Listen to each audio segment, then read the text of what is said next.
You radio صدائے حریت جموں کشمیر ہے۔ طارق محمود کو اپڈیٹ سنو۔ بھارت نے ہزاراں مزید فوجیاں دنیا کا پہلا تو ہی سب تو زیادہ فوجی تعیناتی والا علاقہ مقبوضہ کشمیر میں پہنچا دیتو ہے۔ مقبوضہ کشمیر میں بڑا پیمانہ پر بھارتی فوجیوں کی تعیناتی نے کشمیری عوام میں خوف و ہراس پیدا کیو ہے۔ لکھاں کی تعداد میں بھارتی فوجیوں کی تعیناتی نے مقبوضہ کشمیر نہ اس کا بسنیکاں واسطے دنیا کی ایک بڑی جیل میں تبدیل کیو ہے۔ بھارتی حکمران مقبوضہ علاقہ میں اضافی فوجی تعینات کر کے مسئلہ کشمیر کی متنازع حیثیت نہ تبدیل نہیں کر سکتا۔ انسانی حقوق کی عالمی تنظیموں نے پہلے ہی مقبوضہ ریاست جموں کشمیر میں نسل کشی کی وارننگ جاری کی ہے۔ خاص کر جینوسائیڈ واچ نے 5 اگست 2019 میں مقبوضہ کشمیر کی خصوصی حیثیت کی منسوخی، مقبوضہ کشمیر میں فوجی محاصر و مسلط کرن اور لکھاں اضافی بھارتی فوجیوں کی تعیناتی تو بعد کشمیری عوام کی نسل کشی تو متعلق الرٹ جاری کرتا ہوا اقوام متحدہ اور اس کا رکن ممالک تو مطالبہ کیو تھو کہ وہ بھارت نہ کشمیری عوام کی نسل کشی تو روکیں۔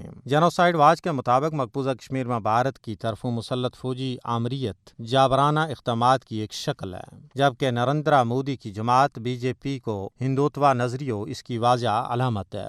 مقبوضہ کشمیر میں تعینات بھارتی فوجی 1989 تو لے کے اون تک قتل عام کا ہزاراں واقعات کو ارتکاب کر چکے ہیں۔ مقبوضہ کشمیر میں گزشتہ 30 سالاں تو 95,790 کشمیری بھارتی گولیوں کو نشانہ بن چکے ہیں۔ بھارتی فوج اور ہندوتوا طاقتوں نے نومبر 1947 میں جموں خطہ میں تقریباً 2.5 لاکھ مسلمانوں کا خون نال اولی کھیڑ کے نسل کشی کی بدترین مثال قائم کی۔ بھارت اہل کشمیر کی نسل کشی کا مقبوضہ ریاست جموں کشمیر میں آبادی کو تناسب اور جغرافیائی حیت نہ تبدیل کرنے کی مضموم کوشش کر رہے ہوئے ہیں۔ کشمیری عوام ایک پرامن سیاسی جد و جہد میں مصروف ہیں اور بھارت اپنی شفاقانہ فوجی طاقت کے ذریعے انہیں زیر نہیں کر سکتو۔ مودی کی زیر قیادت فسطائی بھارتی حکومت مقبوضہ کشمیر میں مزید فوج تعینات کر کے مسئلہ کشمیر تو جان نہیں چھڑا سکتی۔ جنوبی ایشیائی خطہ میں پائیدار امن و استحکام تنازع کشمیر کا پرامن حل نال منسلک ہے۔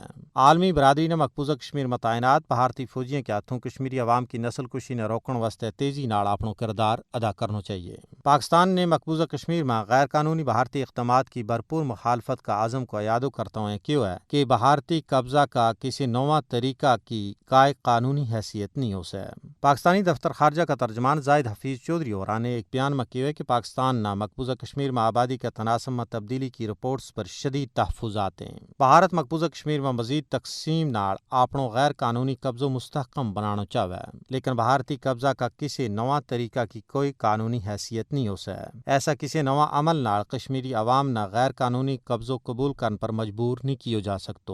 مقبوضہ کشمیر ایک بین الاقوامی طور پر تسلیم شدہ متنازع علاقہ ہے۔ مقبوضہ کشمیر کی خصوصی حیثیت اور آبادی کے تناسب میں تبدیلی کی پاکستان مخالفت جاری رکھے گا۔